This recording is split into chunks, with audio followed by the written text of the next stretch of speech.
Si vous êtes nouveau sur la chaîne, n'oubliez pas de vous abonner et de liker la vidéo. On commence.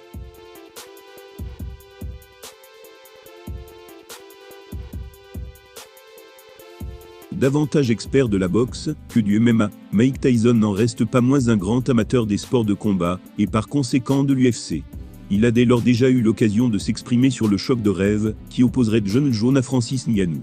Icône de sa discipline, il fait plus globalement partie des modèles des combattants de tous horizons et de tous arts martiaux. À ce titre, Mike fait l'admiration des plus grandes stars du MMA et par conséquent de l'UFC. Cela s'était par exemple vérifié lorsqu'il avait récemment croisé la route de Jon Jones, qui s'était montré extrêmement respectueux envers lui dans leur petit sparring improvisé. Absent depuis 2020, Jones s'apprête enfin à faire son retour, et pas pour n'importe quelle occasion. Opposé à Cyril Gane, le 4 mars prochain, il tentera alors de remporter la ceinture des poids lourds UFC.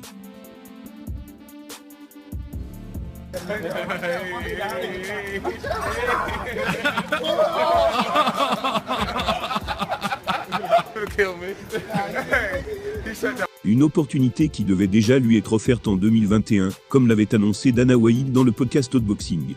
Tyson avait alors émis des doutes sur la capacité de Bones à résister à la puissance d'un Francis Ngannou. Il avait déclaré, je cite, « Jones est un combattant complet, mais il va arriver un moment où il va devoir essuyer les coups de gars comme Francis Ngannou. Ça va forcément arriver, et à ce moment-là, on verra s'il a ce qu'il faut pour encaisser les coups des poids lourds.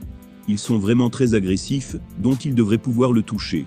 Et là, on verra ce qu'il a vraiment dans les tripes. » Redoutable et invaincu dans la catégorie de poids inférieur, Johnny aura en effet affaire à un tout autre type d'opposition chez les moins de 120 kg. Au vu de ses propos, le boxeur de légende semble donc donner l'avantage à Ngannou, dans un hypothétique affrontement entre les deux hommes. Il est d'ailleurs bien placé pour parler du colosse camerounais, dont il avait pu attester du physique terrifiant, lors de leur rencontre.